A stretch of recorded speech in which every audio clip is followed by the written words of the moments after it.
Ooh, 3 o'clock on a Friday, get to go straight to the course, don't have to work on a house anymore, which is such a nice feeling. An hour later and we're out here at Persimmon Ridge. It is nice out here. It's like 90 degrees, not too bad at all. The goal today is for me to figure out a game plan. Tomorrow is one round of 27 holes, playing the gold layout, which is about 10,000 feet, and then the additional 9-hole course that they have out here, which is another 3,000 feet. So I've got a game plan to figure out. Holes 1, 2, 3, and 4, I'm only playing for par. If a birdie happens, a birdie happens, but I'm just playing safe. They're all par 4s except for hole 1. Hole 2 just has an elevated basket right at the edge of the cliff. It's way too easy to get a bogey on that. Holes 3 and 4 are just tough. But hole 5, 240 feet through the gap off to the right, forehand with the FD3.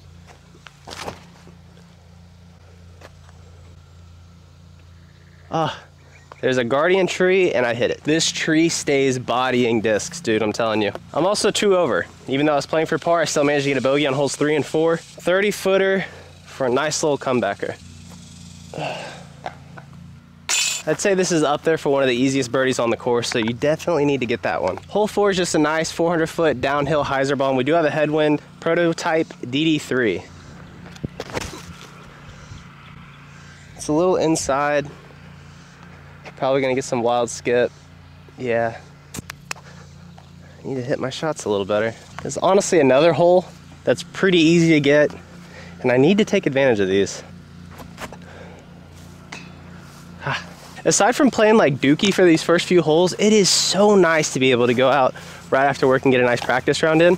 It's also very nice being done with the house. I feel like that's a big weight lifted off of my shoulders. And I wonder if that'll actually translate over into the tournaments as well. Because honestly, the beginning of the season was a pretty horrible start. And I wonder how much of it had to do with just like the stress of the house and like guilty that I'm playing a tournament while everybody else is working on it. Or I'm just subconsciously making excuses for how terrible the beginning of the season was. Low ceiling, straight gap. I'm just gonna see if I can pipe this. Another tree. Sweet. All right, simple little approach with the A2. I skip towards the basket. At least I haven't been getting bogeys. It's just, once you par so many holes in a row, it gets a little annoying, but no bogeys is good. 1,010 feet, eagleable opportunity. Just depends on how much distance you can get on your first shot. That looks to be plenty of distance. Okay, sweet, we are down there. It's on an elevated basket. This tree is right where I want to throw, so maybe a little baby flex with the same disc. Oh, we throw it low. Thank God we were out here practicing. Well, now you can see the pin that I'm going for. Downhill 300 feet, slopes left to right, Prodigy A2. It's a lot better. Pretty short though, probably should have gone Envy maybe. Not as bad as I thought, little 15-footer. There we go. 8 holes to get a birdie. No more silly mistakes and we should get to even pretty quickly. Par 4, 600 feet, you can see the Mando tree that you have to go right of. It used to be just a nice backhand bomb, but switching up, going forehand just to open up that second shot a little bit more. Oh gosh, dude. How's the shot? Oh, I hit a tree. Almost blew my knee out on the hole. It wasn't the tee-pad's fault, I just have absolutely zero grip on my shoes. I will be wearing some new ones tomorrow though. Mako 3, hyzer flip through the gap. Gotta go right of that little Mando tree. Left, get left, get left, get left. Oh, circle's edge, dude. It is crazy how tough a hole can get when you just add a Mando tree to it. I'm probably just outside the circle, a little downhill.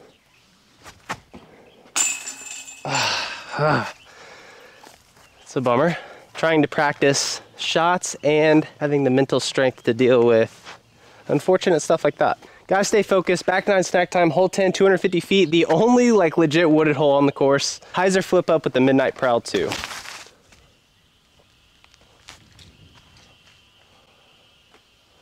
I mean, it could have been a lot worse. I lied, it's actually pretty bad. This is literally a perfect example. Like the second you think like, okay, you're good. I'm 70 feet from the pin with literally nothing. Best case scenario, I pitch up to a 30-footer, 20-footer maybe.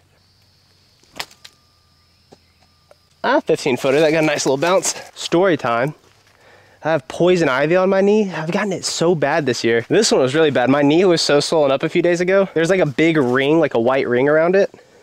and it was literally pulsating to my heartbeat. And I showed it to my dad and he was like, dude, you need to go to a doctor. And so I did, but the line was like way too long. I was there for like 15 minutes and I was like, I think I'm good. What is happening? I tried to come back out, y'all saw that, right? But we're all good though. The swelling's gone down. It's not affecting me whatsoever. It is moving over to my left knee now because they keep touching each other, but I should be fine. Par 5, 830 feet.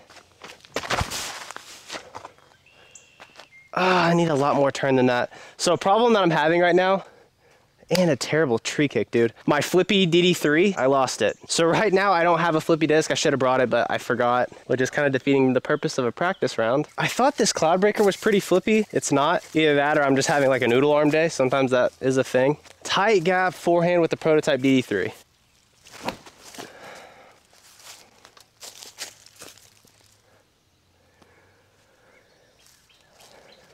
Just breathe. Just breathe. Well, we are definitely testing the mental strength more than we are the actual course. Same line, same tight gap, same disc.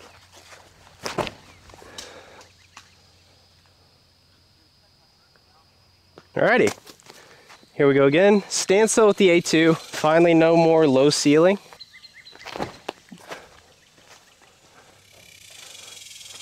There we go, let's stop the bleeding.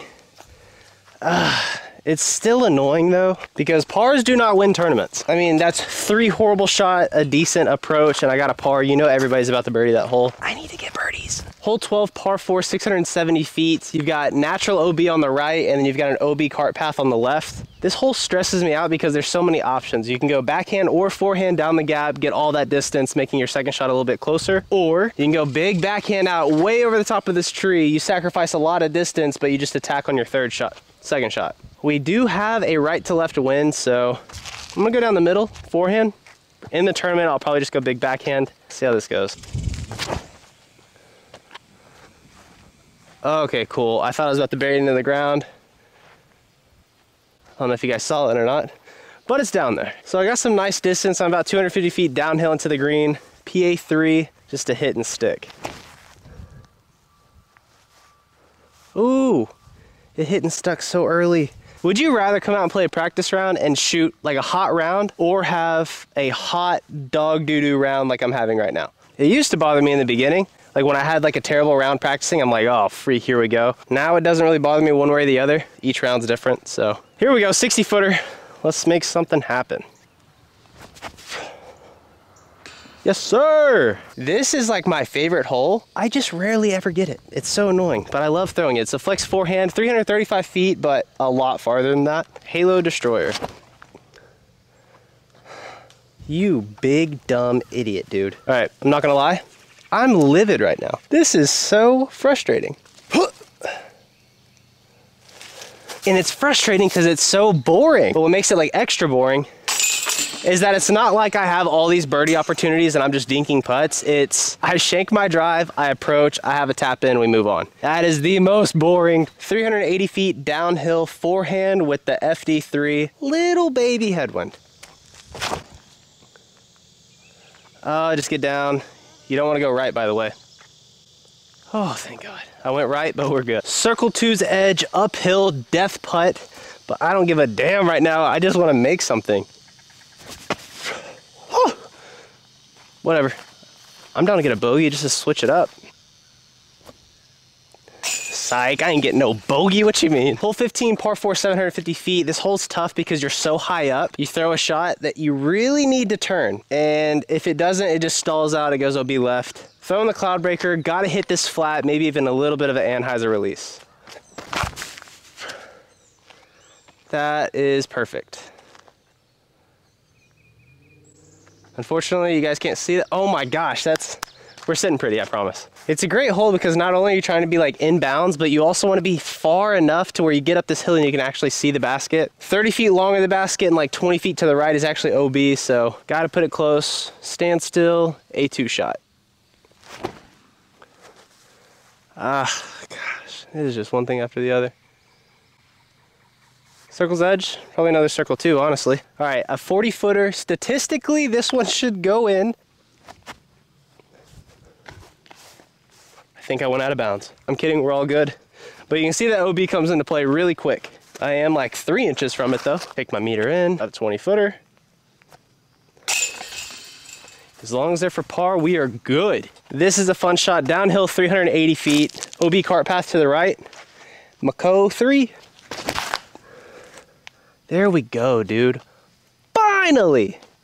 Oh my goodness, it took 16 holes for me to throw a decent shot. Sorry I'm yelling. I broke my camera. I told you guys, I'm literally the worst at taking care of stuff. I was just trying to put it on top of the cart just so I could see over the hill. And then it fell off the cart and it landed on the lens. It's just the lens though, which I kind of needed to get a different one anyways, but back to the phone. At least it looks nice out here.